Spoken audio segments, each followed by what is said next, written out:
They think they see everything. They think their eyes catch every shadow, every twitch, every slight movement in the jungle of existence. But vision is a fragile thing.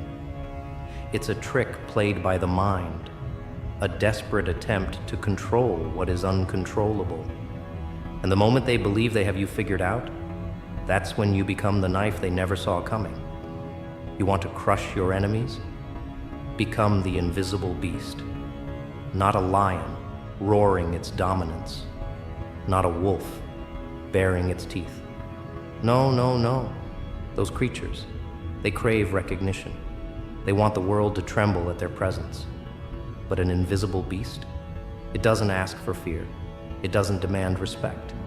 It just takes, unseen, unheard, until it's far, far too late. Let's get something straight. Power isn't about showing your hand. It's about making them believe you don't have one. It's about walking into a room and being ignored, dismissed, underestimated, until they're all lying at your feet, wondering where the hell the storm came from. You don't announce your intentions. You don't bark like some stray dog looking for scraps. No, you smile. You blend in. You become the ghost in the system. The weak will tell you to stand tall, to be proud, to make noise so the world knows you exist. But why let them see you coming? Why give them a reason to prepare? That's not domination. That's charity. You want real control? You play dead until it's time to feast. You let them believe they are safe. You let them assume you are nothing, a shadow, a whisper. And then you show them what a nightmare looks like. You ever seen a snake hunt? It doesn't roar. It doesn't howl. It doesn't flex its muscles in some pathetic display of ego. It waits, silent, still, eyes locked, watching, learning. And when the moment is right, it strikes. No hesitation, no second chances. The prey never sees it coming. That's how you win. That's how you erase obstacles. You don't challenge them. You erase them from the equation before they even know the game has begun. But patience is a lost art, isn't it? Everyone wants to move fast. Everyone wants results now.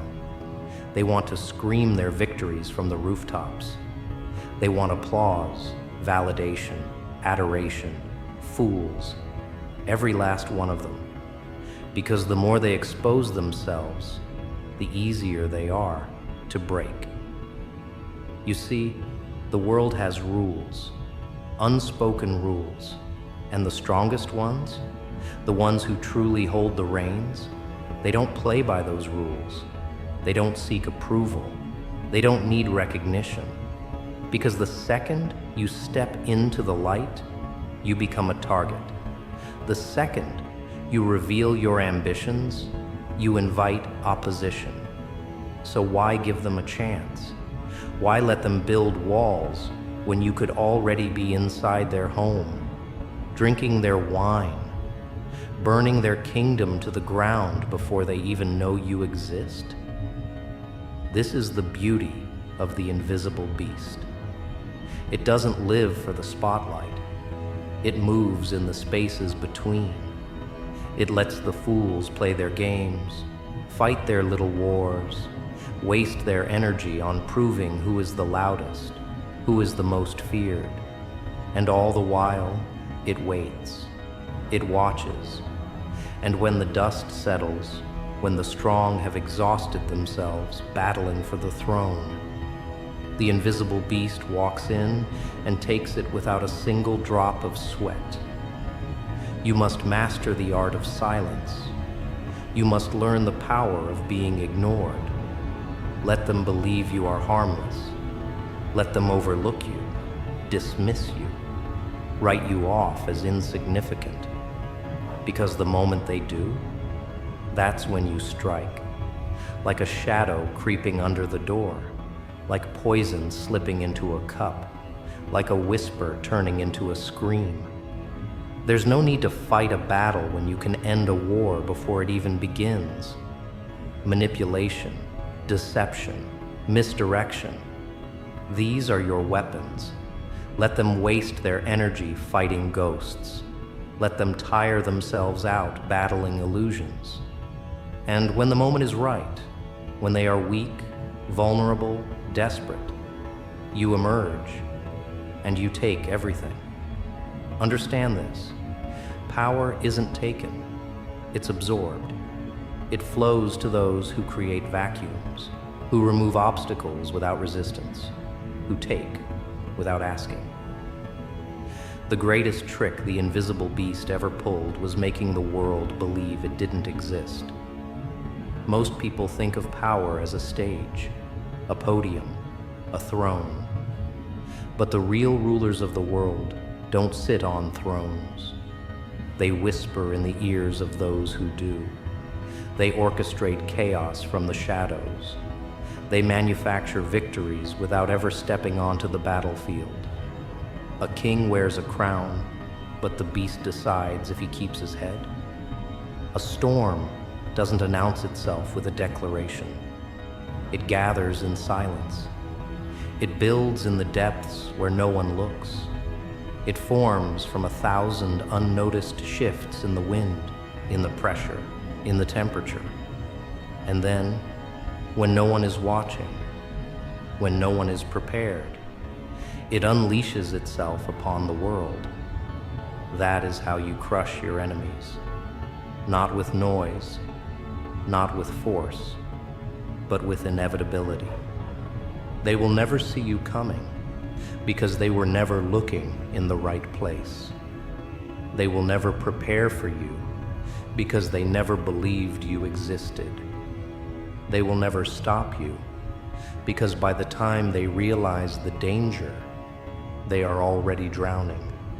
So don't roar, don't bark, don't howl, just watch, just wait. And when the time comes, devour. The beauty of silence is that it terrifies them. The unknown, the unseen. It gnaws at the edges of their sanity.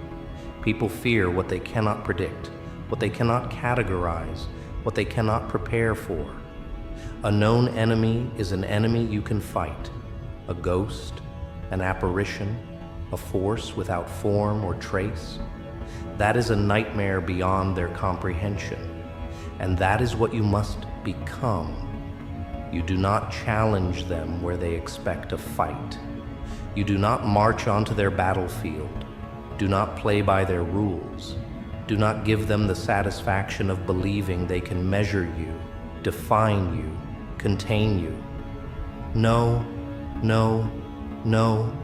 You drift through their lives like a whisper, like a shadow at the edge of their vision. Always present, never tangible. Always watching, never graspable.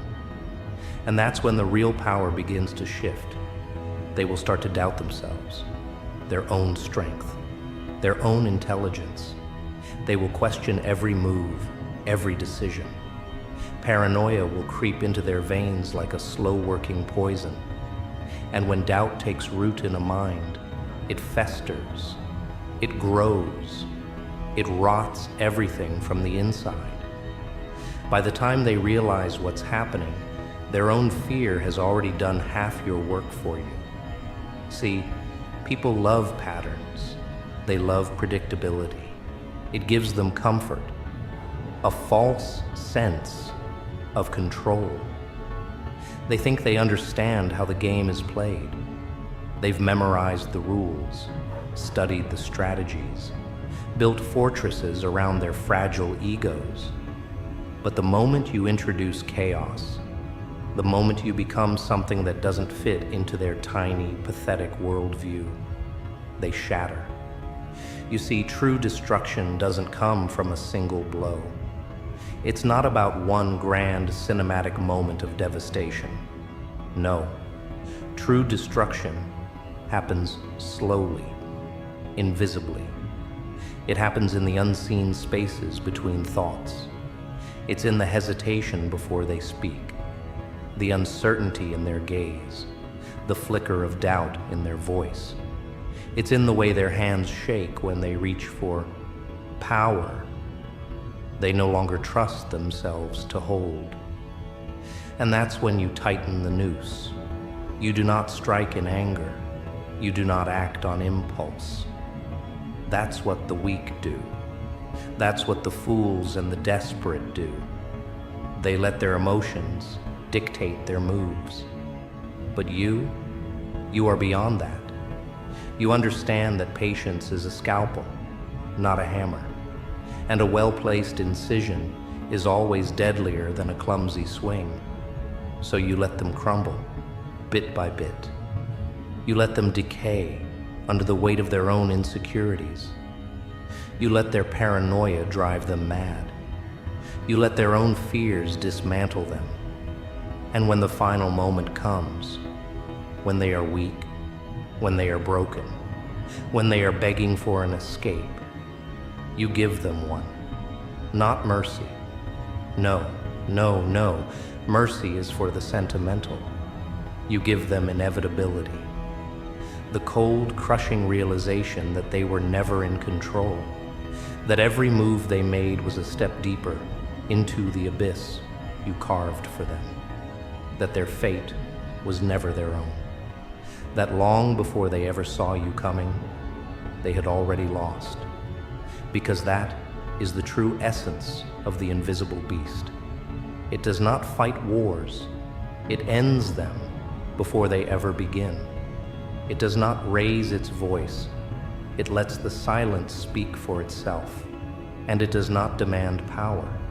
It simply becomes the only thing left standing. But the transformation is not complete yet. There is one final step, the most crucial, the most defining, the moment when you no longer just haunt their world. You own it. Ownership, not of land, not of wealth, not of possessions. No, no, no. Those are toys, trinkets for the desperate.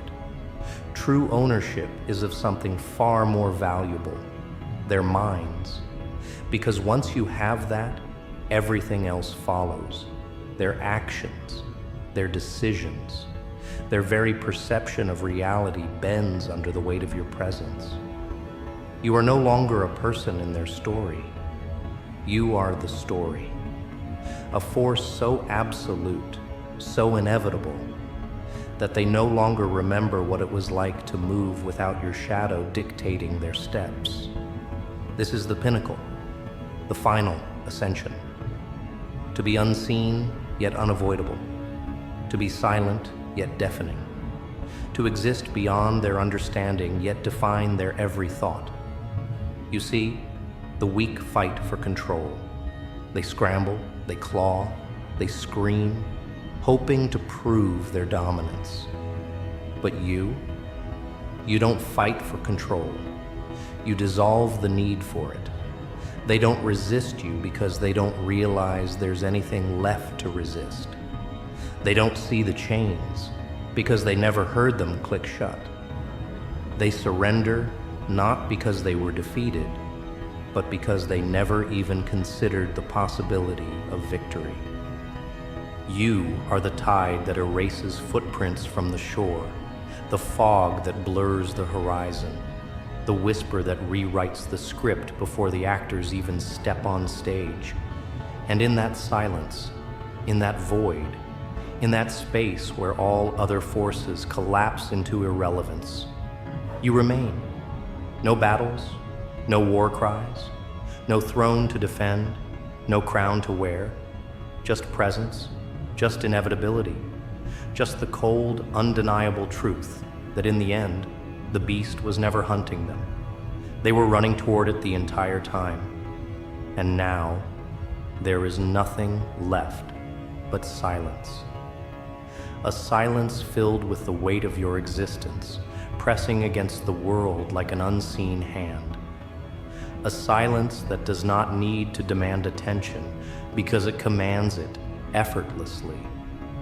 You have not just become the beast. You have become the force behind every movement, every decision, every whispered fear in the minds of those who thought they could stand against you. And that is when you truly win. Because victory is not in the fight, it is in the absence of one. The true beast does not chase, it does not roar, it does not declare war, it simply is. And the world, in its quiet surrender, adjusts itself around you. Because in the end, the most terrifying power is not destruction. It is existence so absolute that resistance is never even considered. That is the final step. That is the invisible beast.